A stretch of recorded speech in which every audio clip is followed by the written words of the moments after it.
Lord of the Rings films more or less took over Hollywood. Fantasy's predominance has continued apace, with the distinctly adult Game of Thrones becoming the most popular and critically acclaimed TV show worldwide. The latest exponent is Warcraft, from director Duncan Jones, the son of David Bowie. The adaptation of the wildly popular video game franchise, which sees the battling of men and orcs, opens tomorrow, having culled mostly poor reviews. Here's our middling one, and little likelihood of domestic box office success. But with the film breaking records in China, where the video game is huge, it may yet unleash another big multi-episode franchise. But if Warcraft isn't great, that doesn't mean that other excellent fantasy films haven't followed in the wake of the Tolkien and Rowling adaptations, though to be honest, there are fewer all-out classics in this genre than in many that we've given the best of the century treatment to previously. But as a sort of genre-flavored alternative to yesterday's massive, art-house-heavy 50 best foreign-language films of the century, we've curated this list of our 20 favorite fantasy films since the year 2000. To clarify, because the term is broad and we've had several arguments and at least one duel over what can and cannot be considered fantasy, we steered toward high fantasy similar to Warcraft, so any film had to involve some kind of magical creature, wizardry, folklore, fantastical worlds and so forth to be considered. Sci-fi crossbreeds and magical realism, as seen in, say, Beasts of the Southern Wild or Life of Pi, didn't quite qualify. Nor did more traditional fairy tales Disney princess movies like Cinderella, Tangled, or Frozen, or any kind of man gets magical powers movie like The Cobbler, which also didn't qualify, because it's The Cobbler.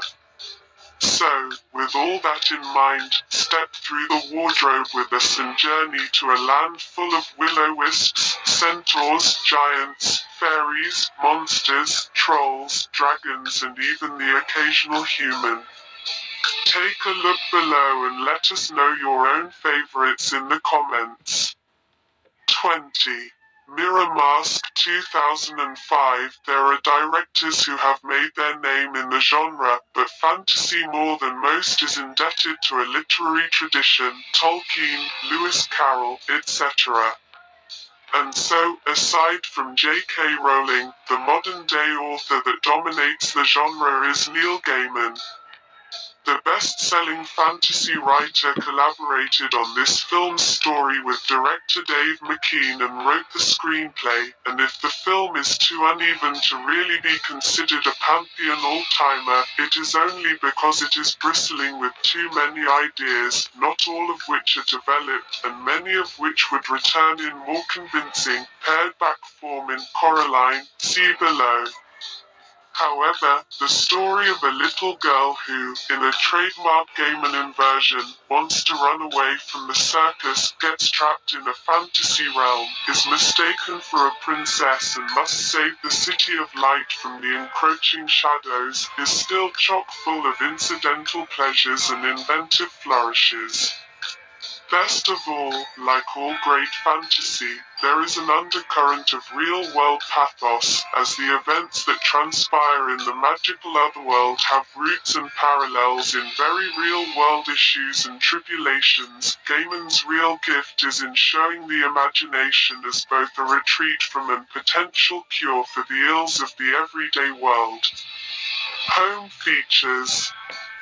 The 20 best fantasy films of the 21st century so far. Nikola Grozdanovich and Russ Fisher. June 9, 2016, 1:19 p.m. Features 1055. Shares Facebook. Twitter. Aside from the brief craze in the 1980s when Krull and Conan and the like roamed theaters, fantasy had never been a particularly popular genre for filmmakers to tackle, principally because it was too expensive, and also because too few filmmakers took it seriously. But that changed at the start of this century, as the Harry Potter and Lord of the Rings films more or less took over Hollywood. Fantasy's predominance has continued apace, with the distinctly adult Game of Thrones becoming the most popular and critically acclaimed TV show worldwide. The latest exponent is Warcraft, from director Duncan Joe, the son of David Bowie. The adaptation of the wildly popular video game franchise, which sees the battling of men and orcs, opens tomorrow, having culled mostly poor reviews. Here's our middling one, and little likelihood of domestic box office success. But with the film breaking records in China, where the video game is huge, it may yet unleash another big multi-episode franchise. Read more, the 50 best foreign language movies of the 21st century so far. But if Warcraft isn't great, that doesn't mean that other excellent fantasy films haven't followed in the wake of the Tolkien and Rowling adaptations, though to be honest, there are fewer all-out classics in this genre than in many that we've given the best of the century treatment to previously. But as a sort of genre-flavored alternative to yesterday's massive, art-house-heavy 50 best foreign language films of the century, we've curated this list of our 20 favorite fantasy films since the year 2000. Read more, the 50 best animated films of the 21st century so far. To clarify, because the term is broad and we've had several arguments and at least one duel over what can and cannot be considered fantasy, we steered toward high fantasy similar to Warcraft, so any film had to involve some kind of magical creature, wizardry, folklore, fantastical worlds and so forth to be considered. Sci-fi crossbreeds and magical realism, as seen in, say, Beasts of the Southern Wild or Life of Pi, didn't quite qualify.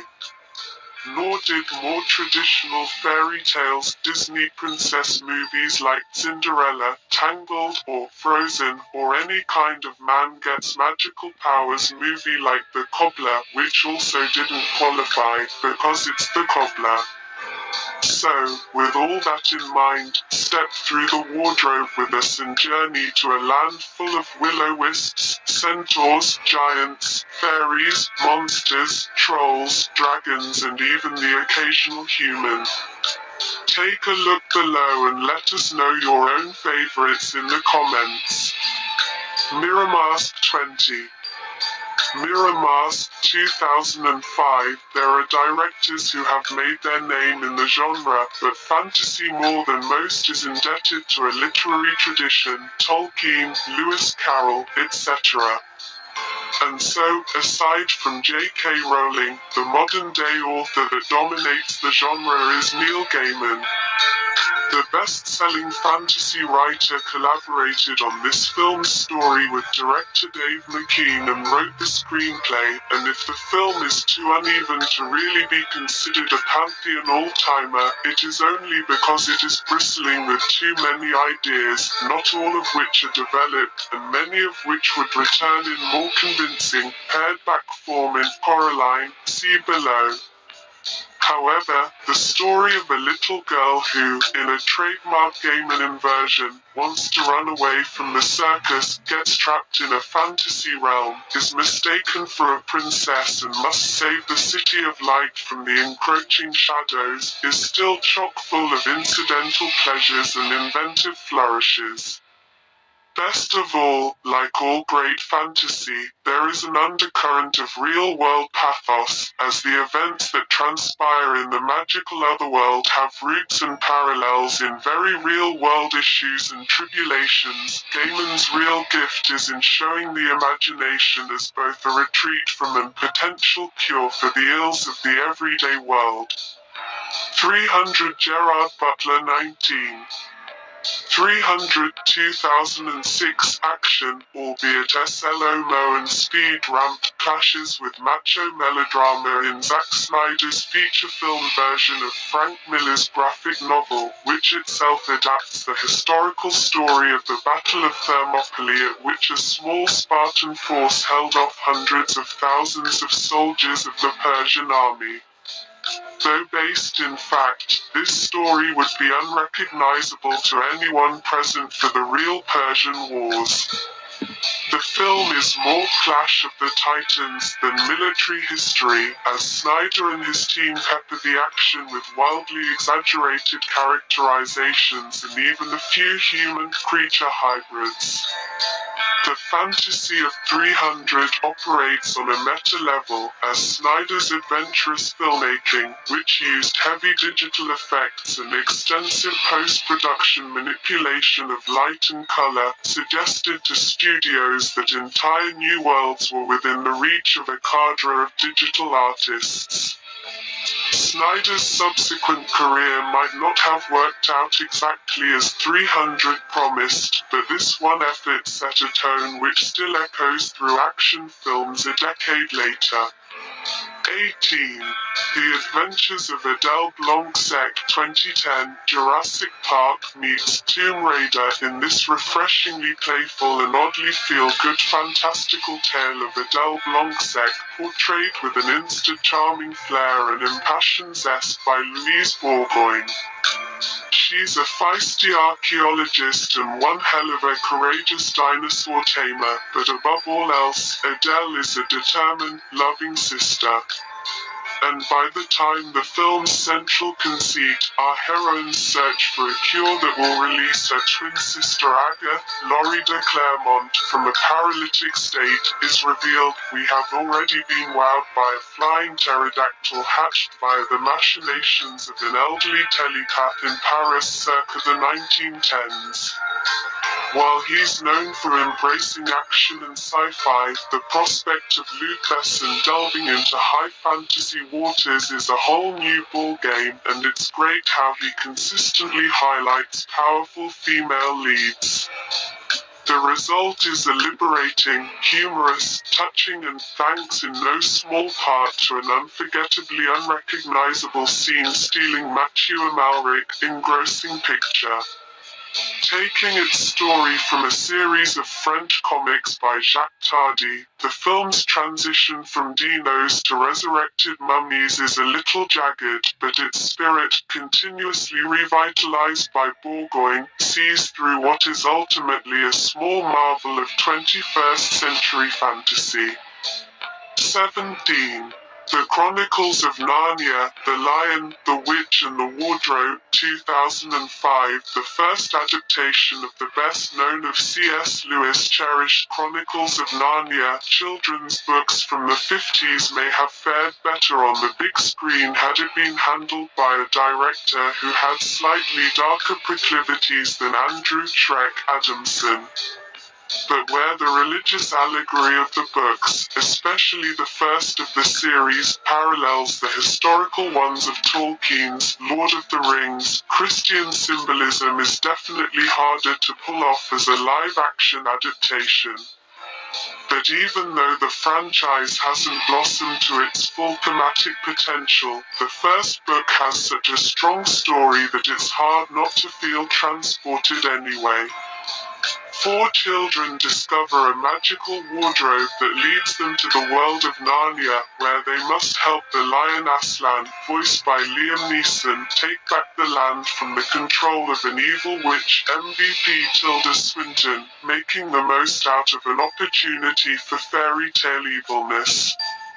The Lion, the Witch and the Wardrobe does something neither sequels could follow up, balance Oscar-winning makeup and eye-watering visuals with an appropriately emotional and intellectual story that may not have the depth of its source material, but still builds Lewis' mythical world full of sprightly creatures in wondrous style. 16. Pirates of the Caribbean, The Curse of the Black Pearl, 2003. It's not news that Johnny Depp has been lost at sea for a while now, playing indistinguishable characters covered in layers of prosthetics, sporting grating voices and cartoonish affectations. But watching him in this swashbuckling blockbuster that untied the knot and made him drift away in the first place almost makes you think it was all worth it. He really is that good as the Keith Richards-esque Jack Sparrow in Pirates of the Caribbean, The Curse of the Black Pearl, possibly the greatest theme park movie adaptation ever. Fine, not too much competition there. While its sequels and Depp's performance are poor follow-ups full of garish gimmicks and predictable shticks, none take away the wonder and jubilance from the original. Orlando Bloom, Keira Knightley and Jeffrey Rush are all in fine form. Even Bloom fits perfectly as the glazed passenger side hero who wishes he was as cool as Jack, and the story of cursed skeletons and magical treasures is a refreshing collision of fantasy and 18th century marauding lifestyles. Ultimately, it's all about Depp's untethered, amusing performance as the half-drunk, half-mad Jack Sparrow, which we get just enough of here. Forget the sequels, forget Depp's career nosedive, get out your finest bottle of rum, and enjoy Curse of the Black Pearl in all its fantastical, exhibitionist glory. Home features. The 20 best fantasy films of the 21st century so far. Nicola Grosdanovich and Russ Fisher. June 9, 2016. 1:19 p.m. Features 1055. Shares Facebook, Twitter. Stardust 15. Stardust 2007. Between his breakout gangster feature, Layer Cake, and the comic book adaptation, Kick-Ass, producer-turned-director Matthew Vaughn oversaw the adaptation of Neil Gaiman's romantic adventure novel about an impetuous young man who falls in love with a fallen star incarnated in the form of a young woman, an incandescent Claire Danes. The story is a swirl of big fantasy concepts, with witches ready to eat the heart of the fallen star girl, princes questing for their inheritance, and a lightning-collecting pirate named Shakespeare, Robert De Niro.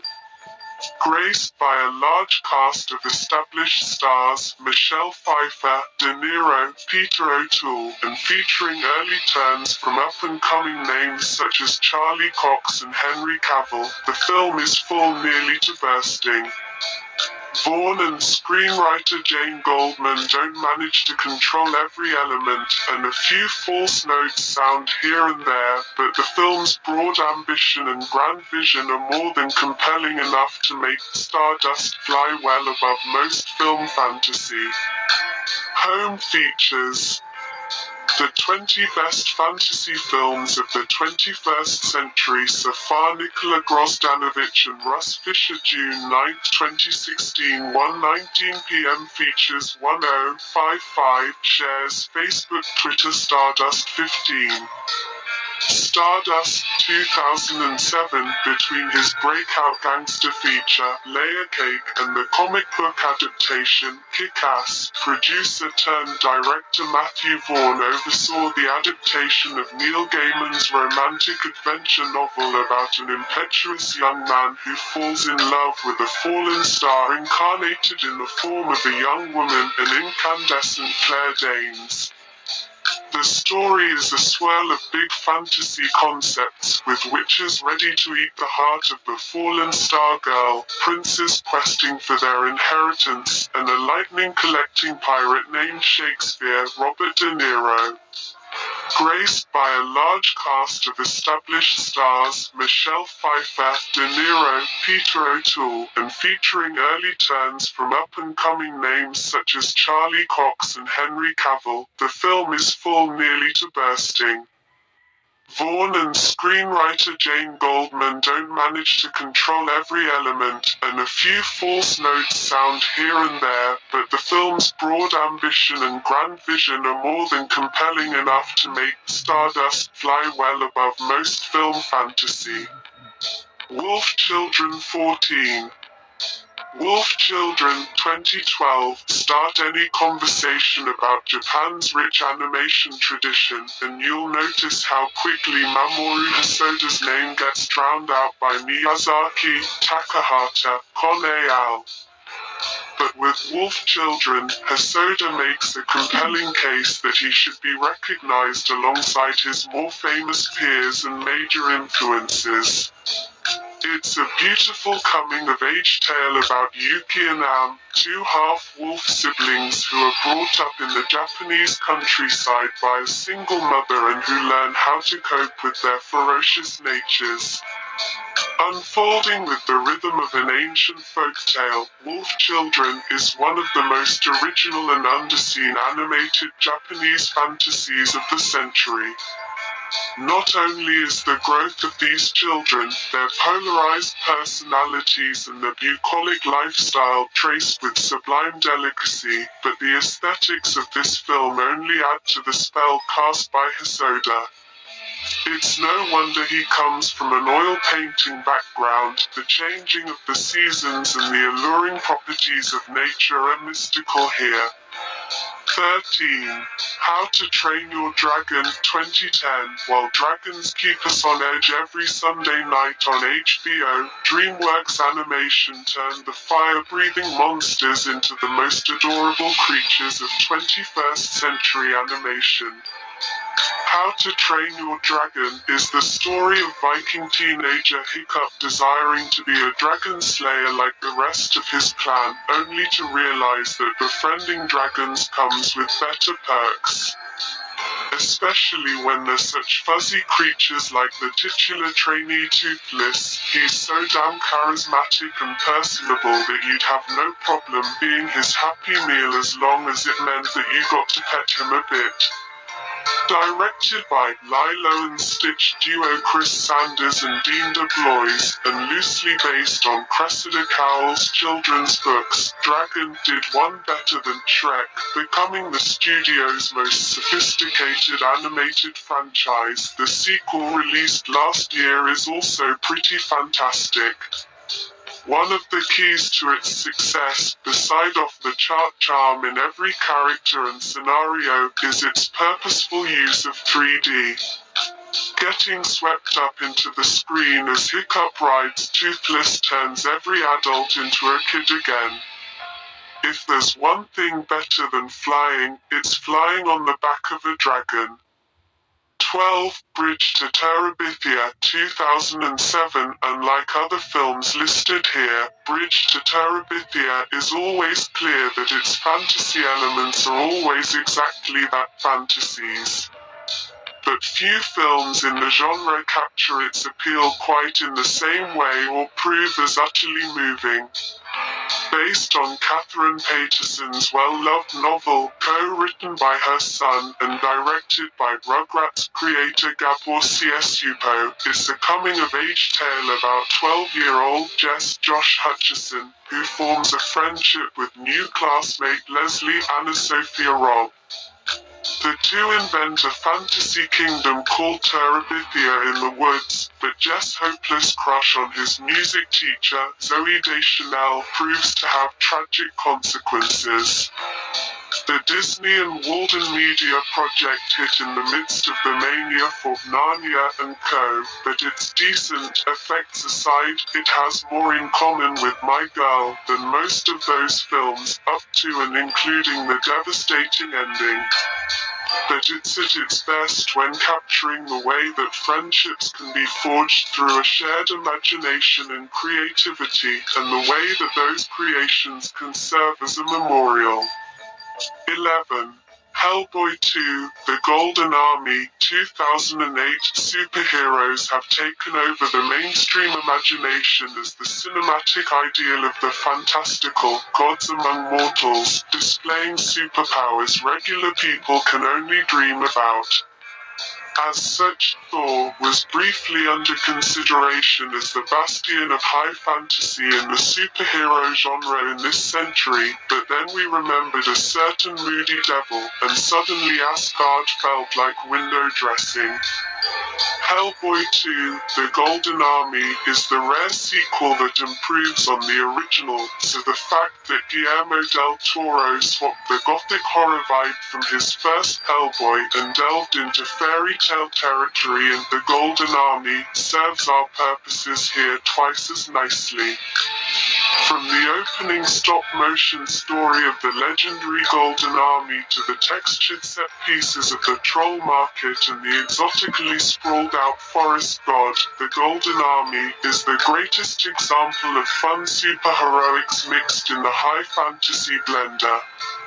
And who better than Del Toro and stalwart Ron Perlman, so natural as the titular hero demon that you think he uses prosthetics in all his other roles to show it all off. 10.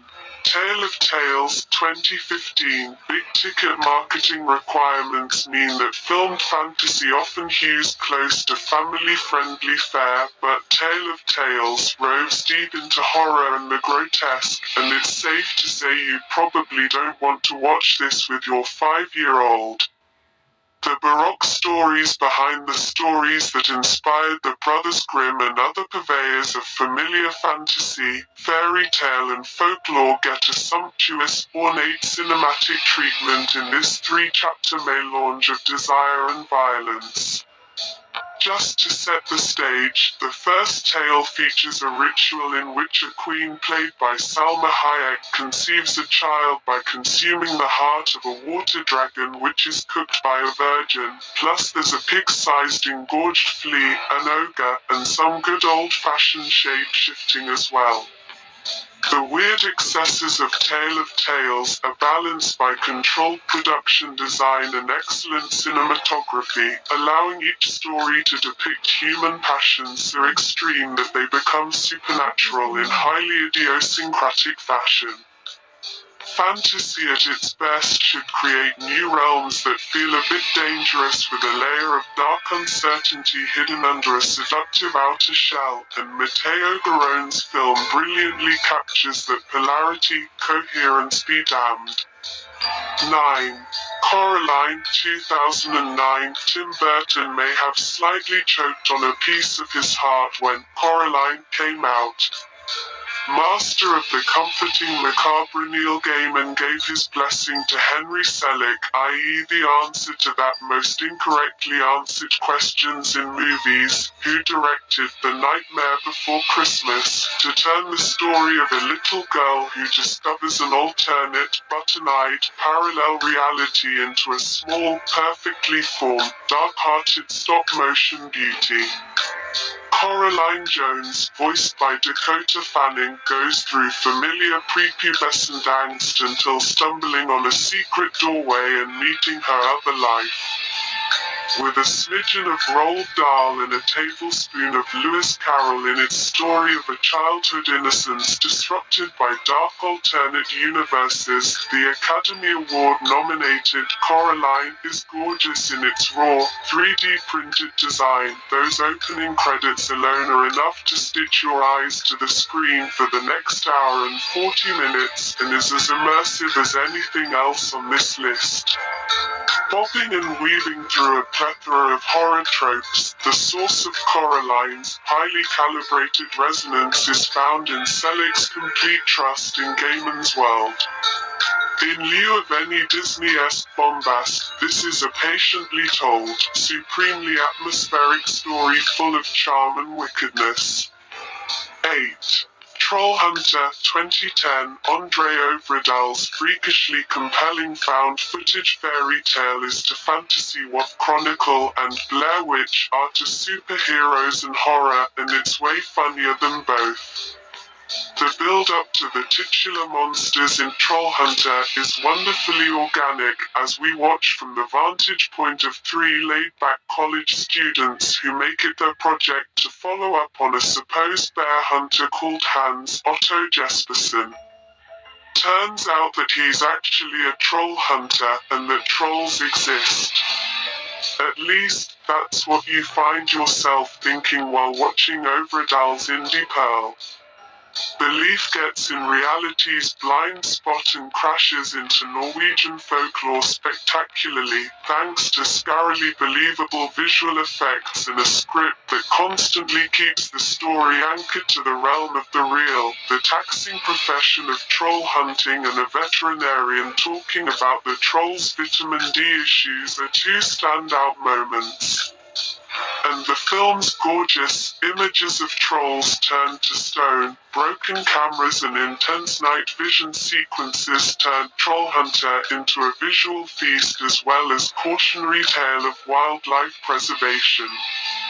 But it's above all a brilliant display of imagination toying with reality. 7. The Secret of Kells 2009. Under the right circumstances, the most convincing fantasy can be indistinguishable from religious text. But this animated film knits the two traditions closer than most, drawing its major inspiration from the collision of early Irish Christianity and Celtic folklore through the story of a young monastery resident who assists a noted illuminator in his task of crafting a book able to turn darkness into light. This parable about the spread of Christianity in Ireland has the conviction of a religious film, but the pacing and twists of work by Miyazaki, rendered in fanciful and detailed hand-animated artistry, puts much CG animation to shame. Directors Tom Moore and Nora Twomey guide The Secret of Kells with confidence, and the result is a film of unusual strength and calm, drawing on the inspiration of illuminated manuscripts such as the actual Book of Kells, a gorgeous collection of the Gospels created in the late 8th century. The story is allowed to breathe, and the art direction and voice work keep pace to synthesize a portrait of a world that never quite existed, but feels built on a calm and very beautiful faith. 6. Harry Potter and the Prisoner of Azkaban 2004. J.K. Rowling captured the world's attention with the story of orphaned young wizard Harry Potter, and the 8 Warner Brothers films adapting the 7 novels are a remarkable incarnation of the story's enormous span. But the third Potter film, directed by Alfonso Cuarón, represents the most massive evolutionary step forward the franchise ever took after the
A like would be appreciated. Please comment and subscribe. Thanks for watching.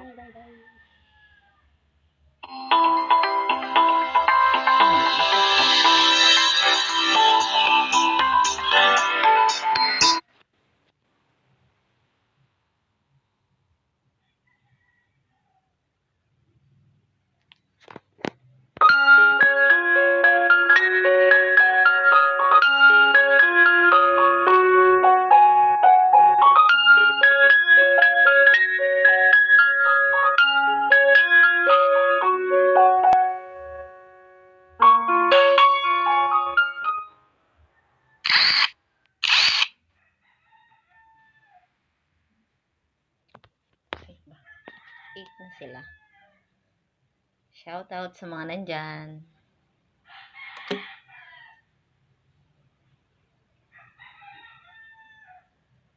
Ba't ganun? Ang liit ng screen. Paano kaya ayusin to?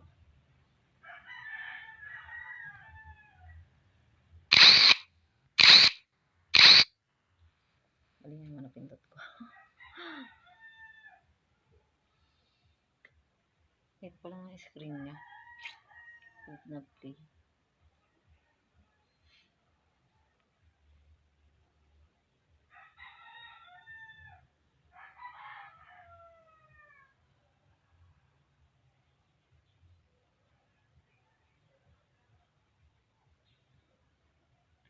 Ang liit pala ni Mobisen. Ayan.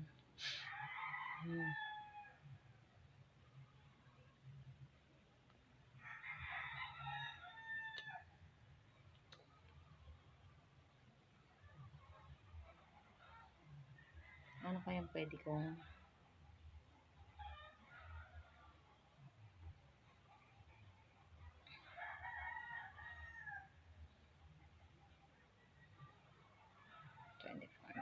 ito 12 minutes lang. Narinig mo bago, New York. Sa kwentong mapanlikha na ito, 11 mga pantas na maikling kwento na maaari mong magbasa online ng libre. Kapag iniisip natin ang pantasya, kadalasang iniisip natin na malaki, napakalaking kastilyo na kinubkob ng mga malalaking dragon, nagwawalis, maraming mga epikong pambuong tungkol sa mga kaharian at kingdom, at mabigat road cover series na tila magpapatuloy magpakailanman. Ang kathang-isip na fiction ay may posibilidad na gumone ng maayos sa isang malaking sukat na may maraming silid para sa pagbuo ng mundo at grand adventures.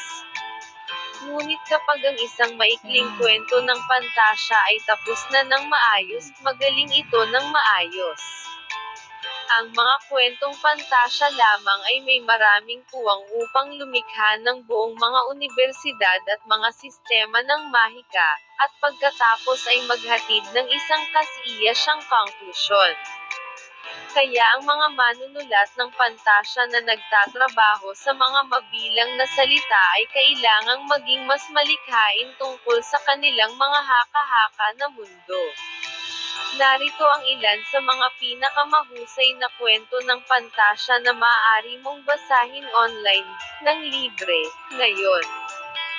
Siyempre, pagdating sa pantasya, hindi lahat ng mga dragon at libangan at mga laro ng mga trono. Ang mga pantasya na ito ay nagpapatakbo ng gamot. Dito makikita mo ang mga kwento tungkol sa mga anak na babae ng werewolves na pupunta sa pagtatapos ng paaralan, mga eksena ng mahika sa sistemang Transi ng Boston, at hindi bababa sa isang gabay sa mga ogres ng East Africa. At ang lahat ng mga maiikling kwento na ito ay mababasa sa isang pahinga sa tanghalian o habang nakakramp sa commuter train, upang magdagdag ng kaunti lamang na mahika sa iyong araw. Bahay ni Street Lucy para sa batang babae na itinaas ng wolves ni Karen Russell. Ang Bahay ni Street Lucy para sa mga batang babae na itinaas ni wolves ni Karen Russell, isang Pulitzer Prize sa fiction finalist para sa kanyang nobela na Swamplandia, ay higit pa o mas kaunti sa isang klasikong pantangi ng maiikling porma sa ngayon. Ang kwento ay sumusunod sa isang pack ng mga bata, ipinanganak sa mga magulang ng werewolf. Ang kanilang kondisyon ay lumaktaw sa isang henerasyon, na napipilitang dumalo sa isang sibilisasyon, na pagtatapos ng aaralan. Ngunit syempre, ang paggawa ng mga batang babae ng lobo na maging produktibong miyembro ng lipunan ay hindi magiging kasing dali ng lahat. Ito ay isa lamang sa mga pangunahing kwento ng quirky na maaari mong mahanap sa koleksyon ng parehong pangalan ng Russell, at kung hindi ka pa sapat na matapos basahin ang mga iyon, maaari mo ring kunin ang kanyang bagong koleksyon ng kwento na Orange World. Ang lungsod na ipinanganak mahusay, ni N.K. Jemisin. N.K.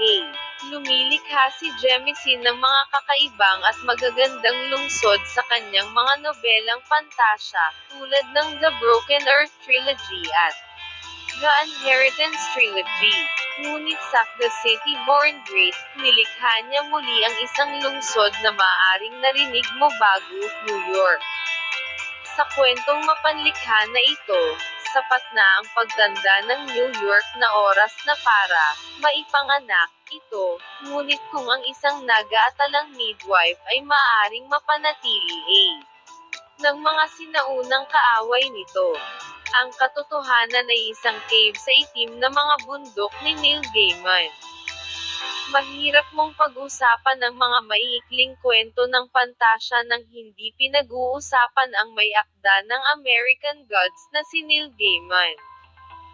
Ang kwentong, ang katotohanan ay isang cave sa Black Mountains, ay klasikong Gaiman mula sa simula hanggang sa matapos. Ito ay isang madilim na paglalakbay upang makahanap ng isang kaila-hilakbot na katotohanan, na may maraming mahika at sinaunang alamat sa kahabaan. Kung nais mo ng higit pa Neil Gaiman matapos basahin ang maikling kwentong ito, subukan ang kanyang mga nobela, o isa sa maraming mga adaptasyon sa pelikula at TV sa kanyang trabaho, kasama ang Stardust, Coraline, American Gods, at Good Omens. Bilang magandang bilang bago, ni Charlie Jane Anders. Ang tatlong kagustuhan ay isang tropyo kasing edad ng pantasya mismo. Alam mo ang isa.